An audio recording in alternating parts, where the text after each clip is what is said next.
నమస్తే, welcome to our channel A1 Telugu. మిత్రులారా, ఈరోజు నేను విద్య గురించి ప్రత్యేకంగా మాట్లాడడానికి మీ ముందుకు వచ్చిన. మన ఛానల్లో కూడా ఇప్పటి నుంచి విద్య అండ్ వైద్యం మీదనే ఎక్కువ ఫోకస్ చేస్తుంటాయి. అందులో భాగంగానే మాట్లాడుతున్నాం. అణగారిన వర్గాల వారికి అభివృద్ధి చెందాలన్నా, ముందుకు వెళ్ళాలన్నా విద్య చాలా అవసరం. ఆ నాణ్యమైన విద్య కావాలి. అది అలాంటి విద్య చివరికి బడుగు బలహీన వారు ప్రైవేట్ స్కూళ్ళల్లోకి కష్టమైన భరించుకుంటూ, నష్టాలనైనా భరించుకుంటూ, ఆస్తులు అమ్ముకోనైనా పిల్లల్ని ఉన్నత స్థాయికి వెళ్ళాలని కొన్ని మంచి స్కూళ్ళల్లో చదివిస్తుంటారు. దాంట్లో భాగం అక్కడ స్కూళ్ళల్లో కూడా ఇలాంటి వారికి, ఈ బడుగు బలహీన వర్గాల వారికి ప్రైవేట్ స్కూళ్ళల్లో కూడా కేంద్ర ప్రభుత్వం కొంత వెసులుబాటు కల్పించింది. దానిలో భాగంగానే మాట్లాడే ప్రయత్నం చేద్దాం. మన రాష్ట్ర ప్రభుత్వాలు ఏ విధంగా ముందుకి తీసుకెళ్తున్నాయా, వెనుకకి తీసుకెళ్తున్నాయా అనేది కొంచెం చర్చించుకునే ప్రయత్నం చేద్దాం. మొదటగా, ప్రపంచంలోనే ఇండియా 105వ స్థానంలో ఉంది అక్షరాస్యతలో. మన రాష్ట్రాల వైజ్గా తీసుకుంటే, మన ఇండియాలో రాష్ట్రాల వైజ్గా తీసుకుంటే అక్షరాస్యతలో కేరళ 96% అక్షరాస్యత కలిగి ఉన్నారు అక్కడ. తర్వాత మిజోరంలో 91% అక్షరాస్యత కలిగి ఉన్నారు. ఢిల్లీలో 88% అక్షరాస్యత. ఇట్లా 10 రాష్ట్రాలు చెప్పుకుంటూ పోతే 10వ రాష్ట్రం పంజాబ్ 83% అక్షరాస్యతలో ముందున్నారు. కానీ ఈ 10 రాష్ట్రాలలో మన తెలుగు రాష్ట్రాలు లేవు. మన తెలుగు రాష్ట్రాలు లాస్ట్ చివరి 2వ స్థానంలో తెలంగాణ రాష్ట్రం ఉంది.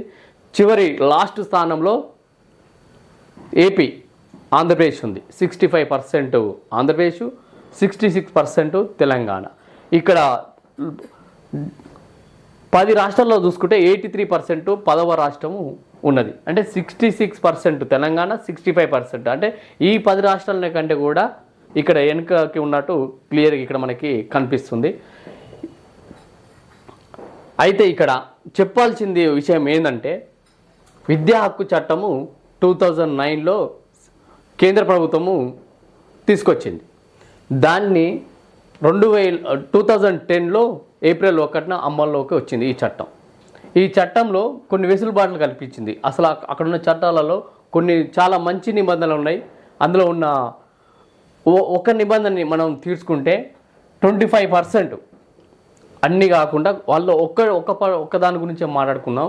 25% కార్పొరేట్ స్కూళ్ళల్లో, ఎనీ ప్రైవేట్ స్కూళ్ళల్లో 25% అణగారిన వర్గాల వారికి, ఎస్సీ ఎస్టీ బీసీకి సంబంధించిన విద్యార్థులకి 25% ఫ్రీ ఎడ్యుకేషన్ ఇవ్వాలని ఈ చట్టంలో పొందుపరిచారు. 25% ప్రతి స్కూల్లో ఈ చట్టంలో పొందుపరిచారు అన్నట్టు. 25% ఫ్రీ ఎడ్యుకేషన్ ఇవ్వాలని. తెలంగాణలో ఈ చట్టాన్ని తెలంగాణలో ఇంప్లిమెంట్ చేయట్లేదు. ఈ హక్కుని, ఈ విద్యా చట్టం హక్కుని ఈ 10 రాష్ట్రాలను చెప్పుకున్నావా, మొదటి స్థానంలో ఉన్నాయని, ముందు స్థానంలో ఉన్నాయని ఈ 10 రాష్ట్రాలు చెప్పుకున్నావా? ఈ 10 రాష్ట్రాలు ఈ చట్టంని ఇంప్లిమెంట్ చేస్తున్నాయి. అక్కడ రాష్ట్ర ప్రభుత్వాలు ఈ కేంద్ర ప్రభుత్వం ఇచ్చిన విద్యా హక్కు చట్టాన్ని ఇంప్లిమెంట్ చేస్తున్నాయి. కానీ ఇక్కడ మన రాష్ట్రాలలో చేయట్లేదు. చూడండి. అందువల్ల కూడా ఈ తెలుగు రాష్ట్రాలు వెనుకబడే అని చెప్తానికి ఎలాంటి సంకోచం లేదు. ఇక్కడ ఈ చట్టం అమల్లోకి వస్తే అనగారిన వారు కొంతనానా ముందుకెళ్ళే అవకాశాలు ఉన్నాయి చదువు విషయంలో. కానీ ఈ చట్టాన్ని కూడా దూరం పెడుతుంది. ఈ ప్రస్తుతము అధికారంలో ఉన్న కాంగ్రెస్ ప్రభుత్వంలో ఉప ముఖ్యమంత్రి ఉన్న బట్టి విక్రమార్క కేసీఆర్ ప్రభుత్వంలో ఉన్నప్పుడు అసెంబ్లీలో ఈయన మాట్లాడిన మాటలు, అప్పుడు ఎమ్మెల్యేగా ఉన్నప్పుడు మాట్లాడిన మాటలు ఒకసారి వినండి. ఇలాంటి సిటీ కూడా ముఖ్యమంత్రి ఇంప్లిమెంట్ చేస్తా ఉన్నాడు. విశ్వవిద్యాలయాలు పోయే ముందు నేను గవర్నమెంట్ ఆఫ్ ఇండియా తీసుకొచ్చిన రైట్ టు ఎడ్యుకేషన్ చట్టానికి సంబంధించి కూడా ప్రభుత్వానికి మీ ద్వారా గతంలో కూడా నేను రిక్వెస్ట్ చేశాను. ఈ చట్టాన్ని మన రాష్ట్రం ఎందుకు అమలు చేయట్లేదు? అసలు నాకు తెలిసి చాలా రాష్ట్రాలు దీన్ని అమలు చేస్తా ఉన్నాయి. ప్రైవేట్ స్కూల్స్ లో ఈ చట్టం ద్వారా గవర్నమెంట్ పేద విద్యార్థులకి రైట్ టు ఎడ్యుకేషన్ చట్టం ద్వారా కనీసం 25% వాళ్ళు సీట్లు అడ్మిషన్ ఇచ్చి వాళ్ళు విద్య నేర్పించాలి. మీరెందుకు ప్రభుత్వం దీన్ని వాడట్లేదు, దీన్ని ఎందుకు ఇంప్లిమెంట్ చేయట్లేదని నేను అడుగుతా ఉన్నాను.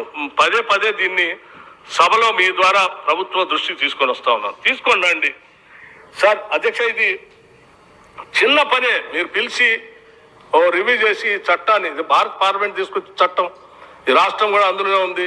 ఢిల్లీ లాంటి సిటీ కూడా ముఖ్యమంత్రి ఇంప్లిమెంట్ చేస్తా ఉన్నాడు. బాగా విశ్వవిద్యాలయాలు పోయే ముందు నేను గవర్నమెంట్ ఆఫ్ ఇండియా తీసుకొచ్చాను. విన్నారు కదా, ఎంత క్లియర్గా, ఎంత ప్రేమగా, ఎంత మంచి వ్యక్తిగా మాట్లాడుతున్నాడో. ఆ ప్రభుత్వాలలో వాళ్ళని చిన్న విషయము, చిన్న రివ్యూ పెట్టి మాట్లాడవచ్చు. అన్ని రాష్ట్రాలు, మన రాష్ట్రం కూడా ఆ రాష్ట్రంలో ఉంది, ఏదో బయట రాష్ట్రం కాదన్న విధంగా మాట్లాడిండు, మంచిగా మాట్లాడిండు. ఆ గవర్నమెంట్లో కేసీఆర్ గవర్నమెంట్ అధికారం ఉన్నప్పుడు అసెంబ్లీలో మాట్లాడిన మాటలు ఇవి. మరి ఈయన ఇప్పుడు అధికారంలోకి వచ్చిండు, ఉప ముఖ్యమంత్రి హోదాలో కూర్చున్నాడు, అదే సీట్లో కూర్చుండు. ఈయన చేసే పని చిన్న రివ్యూ పెట్టి చేయట్లేదంటే దాన్ని ఏ విధంగా మనం మాట్లాడాలో అనుకోవాలో ఒకసారి మీరు అర్థం చేసుకోండి. నేను అయ్యో ఉప ముఖ్యమంత్రి గారు, మీరు మాట్లాడిన మాట నోటితోటి మాట్లాడిరో ఆ రోజు అసెంబ్లీలో, ఇవాళ అదే చైర్లో, ఆపోజిషన్ చైర్లో ఆ రోజు ఉన్నారు, ఇవాళ రోలింగ్ పార్టీలో మీరున్నారు. మరి మీరు ఉప ముఖ్యమంత్రిగా ఉన్నారు, ఈ చట్టం గురించి నీకు గుర్తొస్తలేదా? ఈ పేద బిడ్డలు నీకు గుర్తొస్తలేదా? ఈ పేద బిడ్డల గురించి మాట్లాడేది నువ్వే కదా అసెంబ్లీలో. ఈ పేద బిడ్డల గురించి మాట్లాడేది నువ్వే కదా. మరి ఎందుకు నువ్వు ఇప్పుడు ఇంప్లిమెంట్ చేస్తలేవు ఈ చట్టాన్ని? వేరే రాష్ట్రాలు ఇంప్లిమెంట్ చేస్తున్నాయని కూడా చెప్పినావు, ఆ రాష్ట్రాలు ముందు స్థానంలో ఉన్నాయి. మరి నీ రాష్ట్రం, ఇప్పుడు నువ్వు ఉప ముఖ్యమంత్రి ఉన్న రాష్ట్రము చాలా వెనుకబడిపోయింది. మరి నువ్వు కూడా వెనుకబడిపోయినావు అని దీని మీద శ్రద్ధ పెట్టవచ్చు కదా. ఎందుకు పెడతలేరు అంటే ఈ బడుగు బలహీన వర్గాల పిల్లలు ఎప్పుడైనా ఇలాగనే ఉండాలి. సీట్లో కూర్చున్నప్పుడు అధికారం ఉన్నప్పుడు ఒక మాట, అధికారం లేనప్పుడు ఒక మాటనా? ఇట్లాంటి మాటలు, లంగ మాటలు మాట్లాడి, ఇట్లాంటి దొంగ మాటలు మాట్లాడి అధికారంలోకి వచ్చి కూర్చున్నావు. మరి ఇప్పుడు ఎందుకు గుర్తొస్తలే నీకు? ప్రజలారా, దీని మీద నేను ఎప్పుడు ప్రత్యేకంగా దీని గురించి ఈయన మాట్లాడిన వీడియోని వీడియోకి చేరేదాకా మీరు షేర్ చేయండి. దీని మీద చాలా సీరియస్గానూ తీసుకోవాలి, ప్రజలే తీసుకోవాలి, నాయకులు తీసుకుంటలేరు, లీడర్లు తీసుకుంటలేరు. ఎందుకంటే ఈ చట్టం వల్ల చాలా పేద బిడ్డలకి చాలా ఉపయోగం ఉంది. హైదరాబాద్లో సిటీలలో బతికే వాళ్ళకి ఫీజులు కట్టలేక చాలా నర్వస్ అయ్యేటోళ్ళు ఉన్నారు. అలాంటి వారికి కూడా కొంచెం ఇది వెసులుబాటు కల్పించిన వాళ్ళం అవుతాం, అవకాశాలు కల్పించిన వాళ్ళం అవుతాం. విద్యకి దూరం చేస్తున్నది ఎవరు? ఇలాంటి నాయకులే. అధికారంలోకి ఉన్నప్పుడు ఒక మాట, అధికారంలో లేనప్పుడు ఒక మాట చేస్తున్నట్టే కదా. నీకు విద్యను దూరం నెట్టేస్తున్నాయన, వచ్చి కూర్చుండు సీట్ల. అత్తకు ముందు వచ్చిన ఆయన అట్నే కూర్చున్నాడు, ఇప్పుడు వచ్చి ఈయన కూర్చుండు, కథ దాని మీద మర్చిపోతారు. మళ్ళీ ఇంకో ఆయన వచ్చి కూర్చుంటాడు, దాని మీద మర్చిపోతారు. అంటే మనం విద్య మీద వాళ్ళకి ఏమాత్రం చిత్తశుద్ధి ఉన్నది? ఏమాత్రం చిత్తశుద్ధి లేదు. ఎంతమంది పిల్లలు చనిపోతున్నారు హాస్టళ్లలో, అయినా కూడా ఎక్కడ మాట్లాడరు, అసెంబ్లీలో మందికి మాట్లాడరు. అందులోనే మళ్ళా ఈయన మాట్లాడిన మాటలే ఎమ్మెల్సీగా ఎన్నుకున్న ఇంకొక ఎమ్మెల్సీ క్యాండిడేటు తీర్మాన్ మల్లన్న, పట్టభద్రులు ఓట్లు వేస్తే గెలిచిన వ్యక్తి, ఈరోజు ఆయన అసెంబ్లీలో కూర్చుండు, చట్టసభలో కూర్చున్నాడు. ఆ ఎన్నికలకు ముందు నేను నిరుద్యోగుల గురించి, విద్య గురించి, పట్టభద్రుల గురించి, వీళ్ళ గురించి ఎక్కువ మాట్లాడతాను కూడా ఆయన మాట్లాడిన మాటలు ఉన్నాయి. ఈయన కూడా ఈ చట్టం గురించి ఈయన ఛానల్లో టీఆర్పీ పెంచుకోనిక, తీర్మాన్ మల్లన్న ఆయన క్యూ న్యూస్లో టీఆర్పీ పెంచుకోనిక, ఇప్పుడు మనం ఎలాగా వేసినామో అదే విధంగా ఆయన ఛానల్లో వేసి బట్టి విక్రమార్క కానీ క్వశ్చన్ వేసిండు, ప్రశ్నించిండు, మాట్లాడిండు గొంతుగాను. ఎందుకు చేయరు సార్, మనమే అధికారంలో ఉన్నాం అనే మాటలు, చాలా సున్నితమైన మాటలు మాట్లాడిండు. ఆయన చాలా చేసే పిల్లగా లేక మాట్లాడిండు. అది కూడా ఒకసారి వినండి. మీరే కదా మాట్లాడింది, అసెంబ్లీలో మాట్లాడి విద్యా హక్కు చట్టాన్ని ఎందుకు ఇంప్లిమెంట్ చేయవు అని చెప్పి ఆయన కేసీఆర్ ప్రతిపక్ష నాయకుడి హోదాలో మీరు ప్రశ్నించారు కదా. ఇప్పుడు అధికార పక్షంలో ఉప ముఖ్యమంత్రి హోదాలో మీరు దాన్ని ఎందుకు ఇంప్లిమెంట్ చేస్తలేరు సార్? దాన్ని ఎందుకు ఇంప్లిమెంట్ చేస్తలేరు? అసెంబ్లీలో మాట్లాడిండు, అది పంపి ఇగో ఫస్ట్ క్లాస్ టు ఇంటర్ ఒకే చోట అని చెప్తున్నాను. రైట్ టు ఎడ్యుకేషన్ ఎందుకు ఇంప్లిమెంట్ చేస్తలేరు? ఎందుకు ఇంప్లిమెంట్ చేస్తలేరు అంటే, ఈ పేదోనికి కార్పొరేట్ స్కూల్లో విద్య దొరికితే రేపు పొద్దుగాల వాడు ప్రశ్నించడం నేర్చుకుంటాడు, వాడి ద్వారా ప్రమాదం ఉంటుందని వాడికి పేదోడికి విద్యను దూరం చేయడం కాకపోతే ఇంకోటి ఏందో చెప్పండి. ఇది మీరే కదా మాట్లాడింది? ఇది మీరే కదా సార్ మాట్లాడింది? అధ్యక్ష, విశ్వవిద్యాలయాలు పోయే ముందు నేను గవర్నమెంట్ ఆఫ్ ఇండియా తీసుకొచ్చిన రైట్ టు ఎడ్యుకేషన్ చట్టానికి సంబంధించి కూడా ప్రభుత్వానికి మీ ద్వారా గతంలో కూడా నేను రిక్వెస్ట్ చేశాను. ఇది ఈ ఎమ్మెల్సీ మల్లన్న బట్టి విక్రమార్కని ఆయన ఛానల్లో ఆయన టీఆర్పీ పెంచుకోనిక మాట్లాడిండు. ఒక బీసీ వాదం ఎత్తుకొని మాట్లాడిండు, ఆయన టీఆర్పీ పెంచుకోనిక. మరి ఎక్కడ పోయినాయి అన్నీ? ఇవాళ తెలంగాణ తల్లి విగ్రహావిష్కరణ రోజు అసెంబ్లీలో మాట్లాడారు.